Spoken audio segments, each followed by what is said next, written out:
So we've introduced 3 of the speakers. We haven't introduced one of them.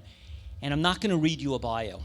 I'm just going to tell you what I know about them. Okay? So if you want more details in their bio, you can go to our website. But I want to just tell you who they are. And you know, a lot of people have been coming up to me and they're saying, how in the world did you get all of these people together to come speak at this conference? And the answer is, I understood how important it would be to you. I understood how meaningful it would.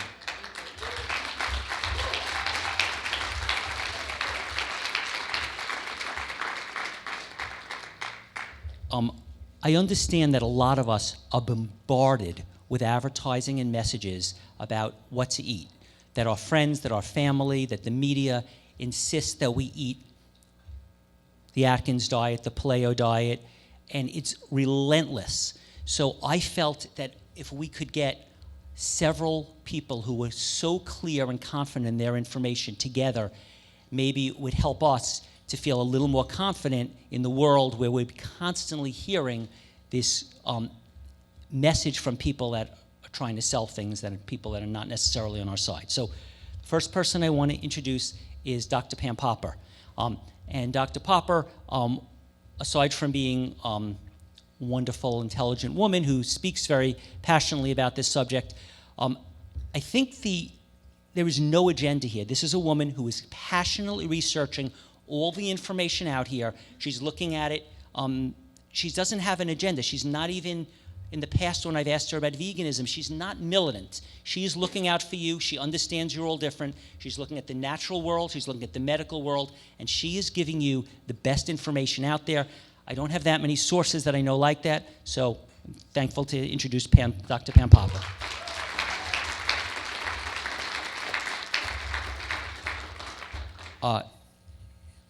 Dr. Kim Williams, who I will introduce tomorrow in detail, I saw for the first time at Vegetarian Summerfest. He is the past president of the American Association of Cardiology, and he spoke about his experience. So this is kind of interesting because this is the person who is the president of all the association for all the cardiologists in the United States, that association that represents cardiologists, the people who are the top advisors on heart. He was the president, so I felt this was a very powerful and unusual thing to have the person who was the head of that group that should hopefully have the most influence on the country, that he was promoting a plant-based diet. So I'd like to introduce Dr. Kim Williams.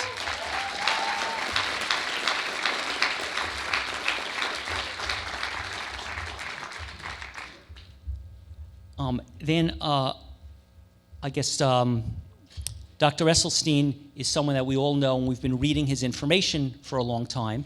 And I guess for a lot of the world, they want to hear it from someone that's in the trenches. And Dr. Esselstyn has been in the trenches for a long time, dealing with real people, doing real research. It's not a theory. He's not giving you an idea. He's not telling you what he read. He is hardcore. He was the one who did it. He spoke to the patients. So it's when he says he did this study, he's not saying I had a bunch of clinicians do everything and I was traveling around the world. He was meeting with these people for 12 years, originally every week, then on a regular basis. So this information combined with his medical experience and his incredible studies really makes him an authority like very few people on the planet. And for those of you that didn't hear, he had done an original study, and he wrote a book called Prevent and Reverse Heart Disease. But then, a few years ago, he did the most shocking study. I had to look at it 10 times to see if I was reading it right, where out of like 200 people, I don't want to say it wrong, but out of around 198 people, there was like 160 people, I'm saying it wrong, but he'll correct me, but like 160, 70 people who had previous heart issues, went on a whole food plant-based diet, and after 3 3/4 years, only one of those people had a health issue, where the 25 or 23 or so that didn't follow it had like 60% had problems. It was so shocking that it should have been on the front page of every paper in the United States. It should be on the front page of every paper every day. It's almost insane. It is insane that it's not known everywhere. So we're very grateful and thankful to Dr. Esselstyn for being here.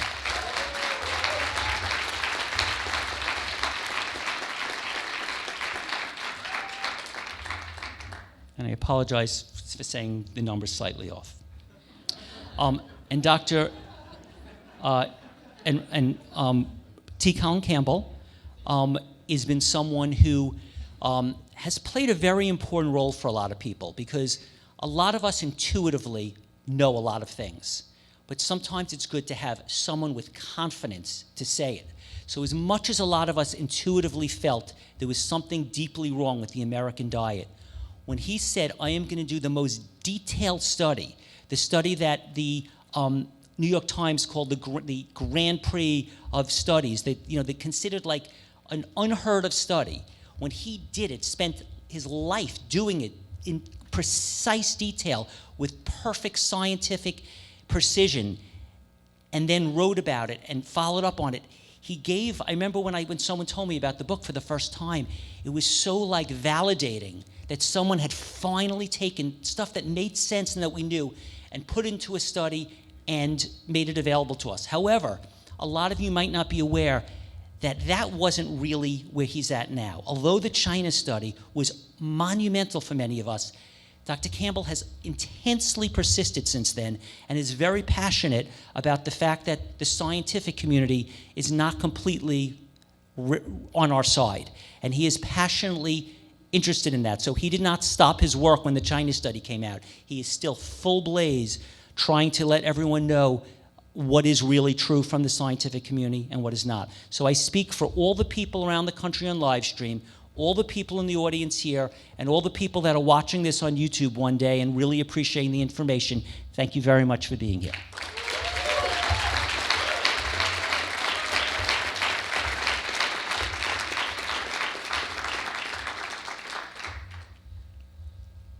Okay, so why don't you each just take, just give us a 1 minute intro just to say, why at this point are you still doing this? What is on your minds? What is the reason you're spending so much time? You're speaking, you're writing.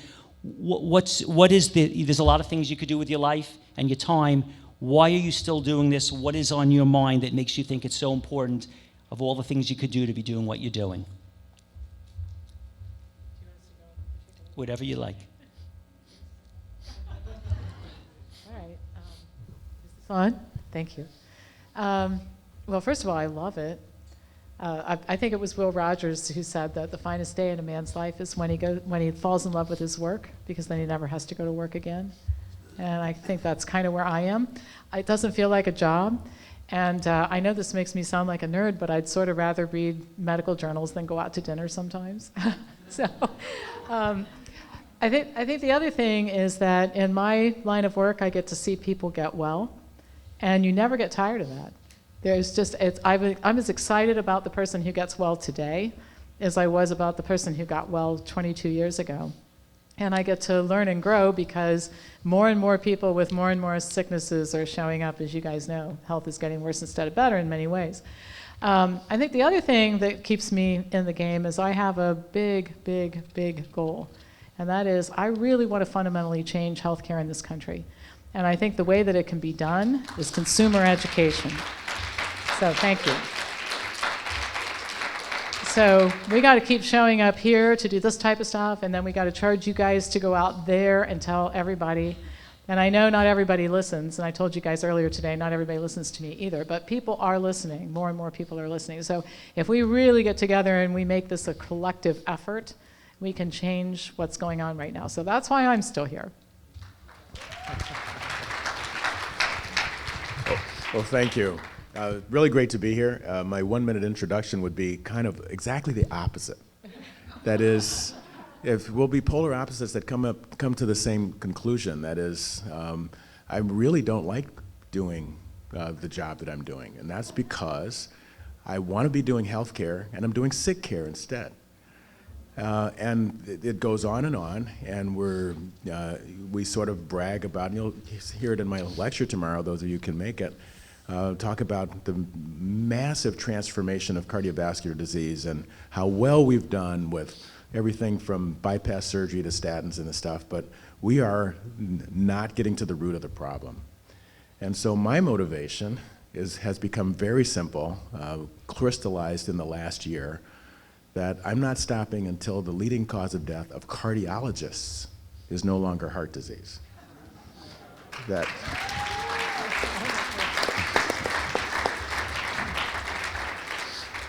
So we really are in an epidemic, and I need every one of you to go to your healthcare practitioners and teach them, because we've done surveys at the American College of Cardiology to prove that doctors know nothing about nutrition. And the other opposite side is everyone's going to tell you what to eat. I'm going to tell you what not to eat, okay, and the data behind that. So thank you very much for having me.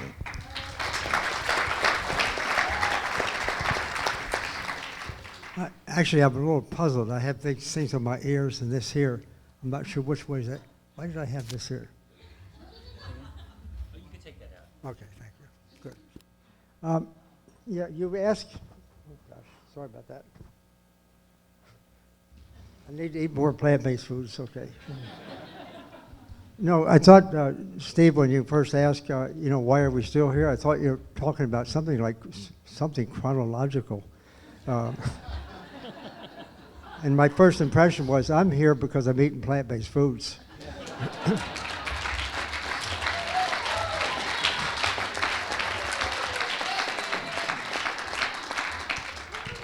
It's been an education for me, to be honest about it. As I already explained, I started out from a very different place, and over the years I continued to be a student. I'm always learning. And one of the things that really energizes me, beyond belief, is that among the lectures I give in various and sundry places, there's always people coming up to me and telling me, sometimes quite privately, that they started this diet and here's what they got. Some people, I don't know, sometimes they give me strange names of diseases I've never heard of before, or strange conditions, and yet they still get this benefit. And when they talk about really life-threatening diseases like cancer especially, and sometimes MS, they tell me these stories sometimes, I say sort of privately, with tears in their eyes. And I just say to myself, I can't stop this. Because when I think about the people who have those problems, and yet they don't know, it really troubles me, because having been in national policy development for as long as I was, and knowing too, why the public is not being made aware of this, and should have been made aware of this 100 years ago. That really drives me, just to think that we got some hurdles to get over, but it's been so exciting here in the last just 5 to 10 years, especially, where the whole trajectory of interest, I think, is going up. Very exciting. Thank you.